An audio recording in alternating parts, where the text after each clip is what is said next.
Ducks fly in, you throw it up and tangles up the bird, and down they go.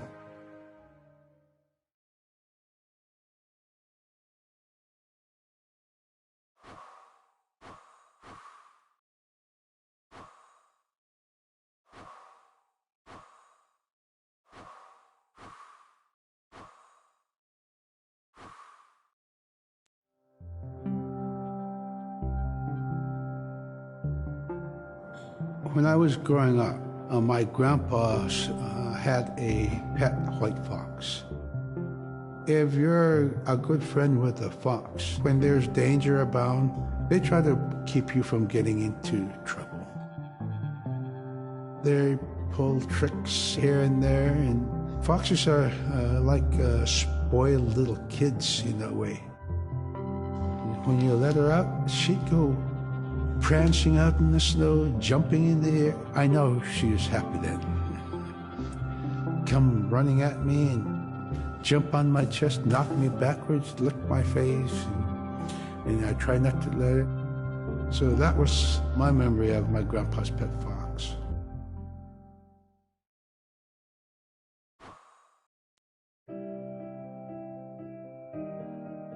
Caribou it provided for us in many ways. Our clothing in those days was made of all caribou skin. I grew up wearing caribou pants, mittens, caribou skin mattress, blankets. Some people had boots that were made with wolf leggings, sealskin sole bottoms. Baleen was shaved to make insoles. They kept us quite dry and warm as well. But the caribou skin clothing was the best. We would get as many yearlings as we could for our outer clothing. And for a heavy winter, we would get caribou in February or March because the hair was the longest and the skin was the thickest, and we would use those for our winter gear. With that stuff on, you could sleep outside in 50 below and it wouldn't bother you a bit.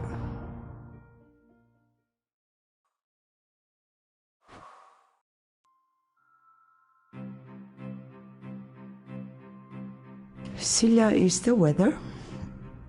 It also means the atmosphere. Here's the nuna, or the land, and it's anything from the land into the moon, the sun, the stars. That's Silla. It's a very spiritual, and we have a relationship with Silla. Silla has a soul in the same way we do as people, in the same way animals do. I think spirit helpers in and of themselves are really about how we're connected with things. And so it may be that there is a spirit helper that shows themselves as a bird to show you the way home, or it may be a spirit helper that actually decides to show themselves with the face and body of a man instead of their animal form. And so I think one of the things that's hard to understand is that it's not one way of seeing things, it's one way of knowing you're connected to everything. We've always had that spirituality of everything around us.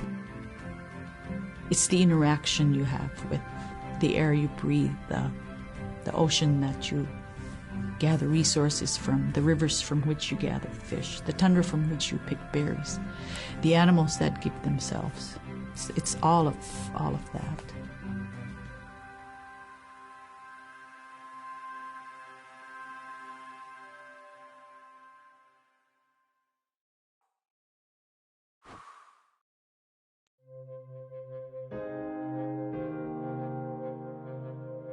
In the winter, when we were traveling, we didn't build sod houses, we built snow houses. In Canada, they call them igloo, but here in Alaska, we call them apuyak. We'd do a day of travel, and then we'd make a apuyak. The next day, my father would set traps, spend the day there, rest the dogs, give them something to eat, and then the following day, we continued to the next place. We'd go to my dad's sister, who had a house at Dubarg. They had a small sod house over there. We didn't have to do anything. We just visit with them, and my dad and My sister were glad to see each other, and they'd talk away while us kids played outside or go to sleep. By the time we get back to our home, my father would leave us with our aunt or with my grandmother, and then he'd start on his trips and go check his trap line. We were not into 8 to 5 kind of time, you know. We're in a total different kind. We're in ecological time.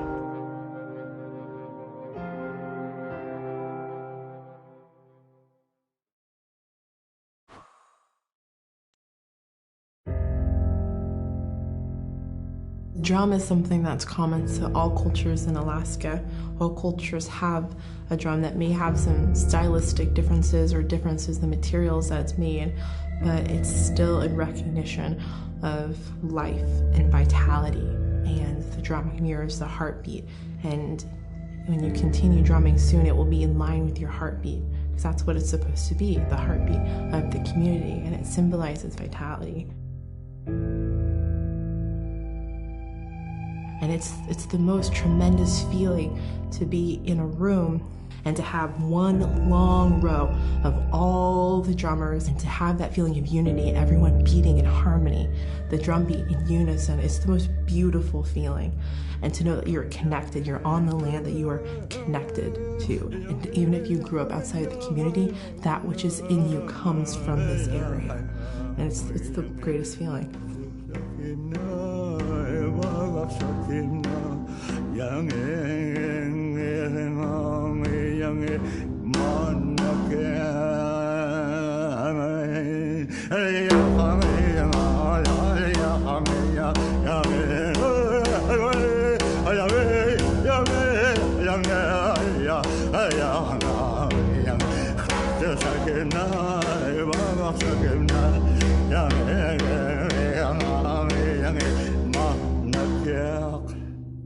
Man, I went at it and look what happens.